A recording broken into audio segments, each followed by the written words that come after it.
Welcome to Microscope. I'm your host, Scope News Kernersville Editor-in-Chief, Chris Agee.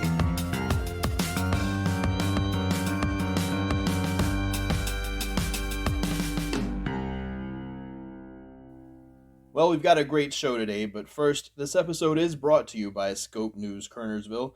Stay up to date on the news and events that matter with a fresh, independent look at your hometown. Scope News Kernersville provides locally owned, award-winning news coverage you can trust. Check it out today at scopenewsonline.com and follow us on Facebook, X, Instagram, or YouTube. All right, we are back with another episode of Microscope.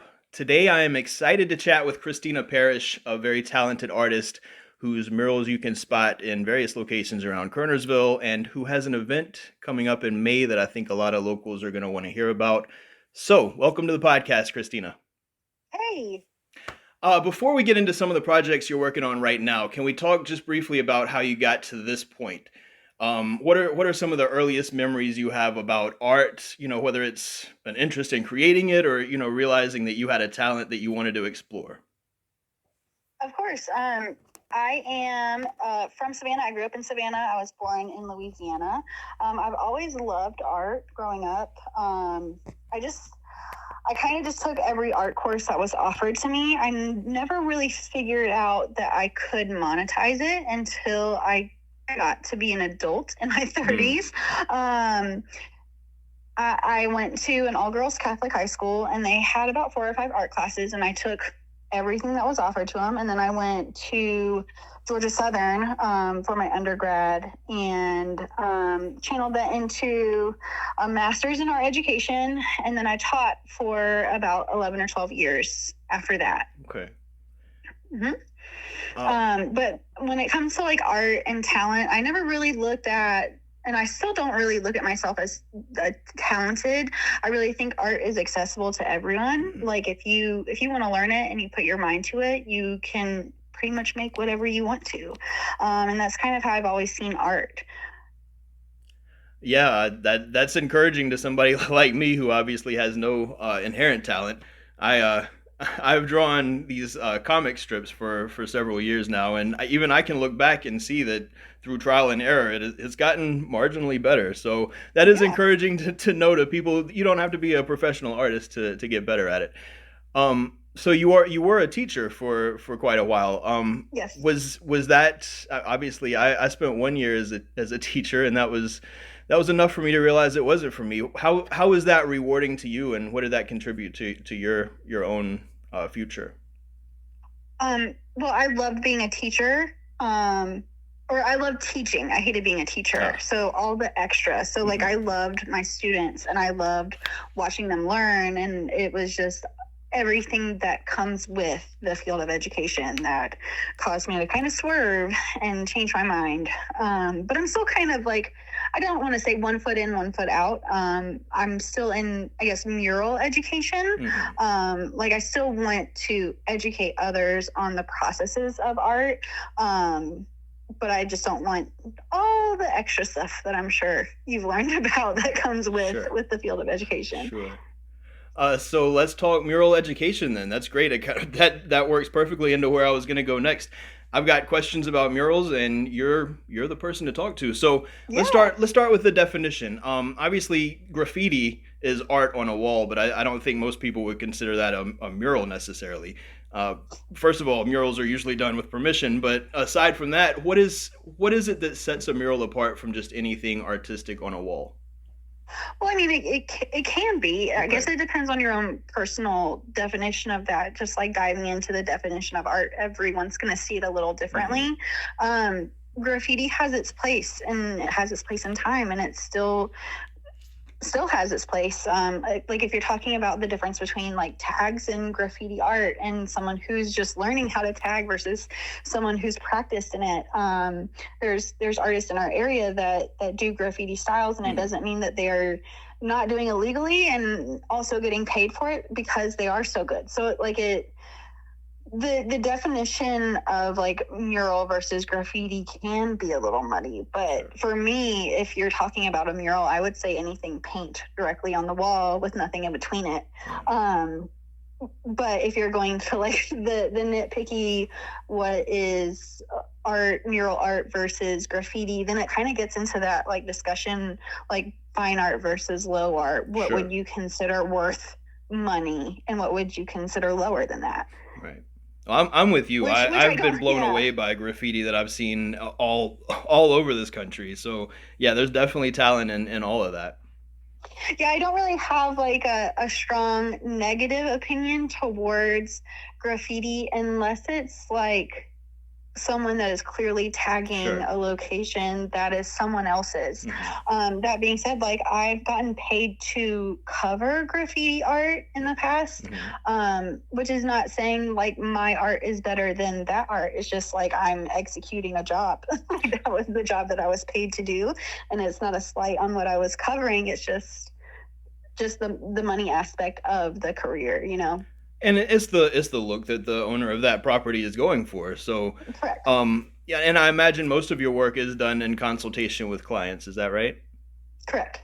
So is it ever difficult? You know, you are trying to reach their vision, but also you have your own artistic direction. But is it ever difficult to kind of combine the Meet their two? expectations. Right.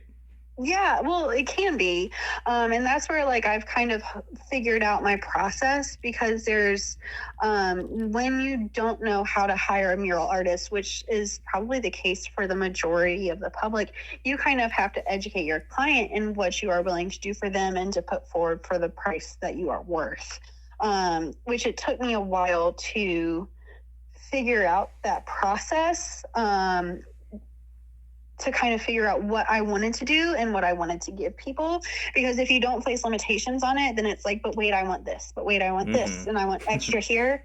And Right. it leads to burnout, which is the case for any job. I mean, even in education, like if Mhm. you keep on asking and asking and asking of a person in any jobs, you're going to encounter that level of burnout where they're like, okay, I'm done here. And then Right. it leads to bad things. Um, so I kind of had to hone my process and figure out what does it look like for a client to hire me, and then stick with those limitations. Right. So you mentioned burnout, and obviously that's always a concern, especially for creative people.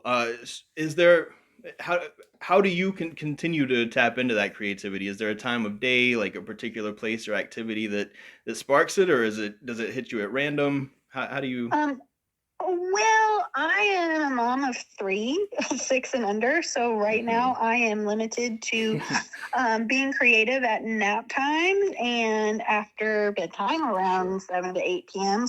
So that's not going to be the case for everyone. But a lot of times I'll write down ideas if I have them, or keep a journal, or just, have a goal in mind. Like this year, I want to create a body of work that's not attached to a wall. Hmm. And so I'm limited to like the hour or two during the day to kind of figure out and kind of really hone down those ideas. But when it comes to like clients and stuff, it's a lot of times clients will have ideas that they want you to execute. So I sometimes will have my own ideas and I'll present those to them. But oftentimes it's what does a client want? And then I can kind of put my own creative spin on it. Right. So as far as like the burnout with clients, it never really happens, because of those, like for me in my process, I give clients 2 designs to choose from and then 2 rounds of revisions after that. It's not infinite. Sure. So it either ends after a certain point or they'll add on monetarily. And then the money kind of drives the creativity, because you're Right. you're also like executing something that someone else wants you to do at that Yeah. point. Um, but like as far as like if there's no work, and encountering that creative burnout, I mean it happens, but then you figure out what's the next step and what do you want to do next, and then you take that on. All right, so let's get to the big thing I teased at the beginning, the Kernersville Mural Festival. I do have a link in the description of this podcast to your presentation at the Board of Aldermen meeting. That was great, so I encourage everybody to check that out for all the details. Did But you watch the Board of Aldermen meeting? yeah, I was there. Yeah, I Oh, was there. oh, you were there. Yes, Okay, ma'am. cool. I try to make it to as many as I can. I learned a lot Yeah. during that. Well, you always Yeah. do, and I think it's a lot of things happen in this town that are discussed there that people don't realize until it's already happened. So Oh I yeah. encourage everybody to check them out, and they post them on YouTube too. So check them out if you can't make Yep. it in person the next day. And Uh, all of my, I guess I got a little argumentative, but in all of that glory, yeah, I learned a lot. well, that's a good thing. I think that's a Yeah. good thing. But can you just give us the 30,000 foot view? What is the festival? Where will it be? When will it be? So the Kernersville Mural Festival is going to be an all women run muraling event, live painting event, and it's going to be within like 2 blocks of downtown Winston, or not downtown Winston-Salem, downtown Kernersville. And so I'm really excited that once that event is over, Kernersville will be left with about 13 new murals to kind of go and explore, kind of celebrate our community a little bit more than it has been in the past. And is this during Spring Folly? Yes. Okay. So I am collaborating with the chamber. So my part of the Kernersville Mural Festival is all me run and not town led or not chamber led. Sure. And we are just kind of collaborating and piggybacking off of their event. They're very gracious in allowing me to do that because the streets are already going to be shut down. And that's not something that we have to worry about. And then we're going to have a ton of foot traffic through Kernersville then. So kind of get the community involved and kind of witness all of the art take place. Well, I mean, you're watching history be made because this is going to be on. I mean, look at all the murals that are downtown that we just kind of take as part of the scenery now, and we're going to have 13 more. That's incredible.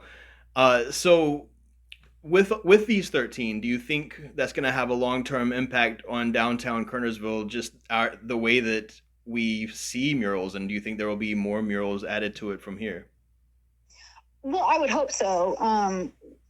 So when you add murals, you can see up to like an increase in 7% in foot traffic and a 12% increase in sales on whatever building that mural is on, just because people are drawn to art. But aside from that, there is like an aesthetic enjoyment to having art in your community. That's just that baseline. So if you're walking past a building with art on it, you're going to have a better time than walking past a building with no art in it. It's just more visually interesting. So yeah. Yeah, we just gave the local favorites certificate to Cake and All Things Yummy, and when we put it on Instagram, we made sure to get that your black and white stunning piece on the side of that building. So I mean, yeah, I love them. Yeah, everybody does. That's why they got the certificate. But yeah, it's wonderful to see that kind of stuff. Where we have that place that I'm sure most people around here are familiar with. Where are some other places people can find your work around town? So a lot of my public art can be found in Winston-Salem. Okay. A lot of the exterior murals that I've done. I used to have artwork up in the former Kernersville Brewing, now Little Brother, right behind that sliding door, but it's been painted over. But Little Brother Brewing and the men that own that building are one of the main participants in the Kernersville Mural Festival. So despite that being painted over, we're going to get a lot more art outside that building soon. Awesome. We'll look forward to that. Where can people learn more about you and what you're working on? So a lot of what I do is I use social media to kind of self-promote and get those projects out there. I do have a website, which has all of my past projects on it. You can kind of scroll through those instead of scrolling through all the videos that get posted on social media. So that's mainly where my portfolio rests. As far as like self-promotion and where else that can be found, just DM me. I'm right there. All right. Send me an email. Yeah. Easy enough. Yeah. All right. Christina Parrish, thank you so much for taking the time. I really enjoyed this. Yeah, no problem. All right. Well, join us again next time for another episode of Microscope. I'm Chris Agee.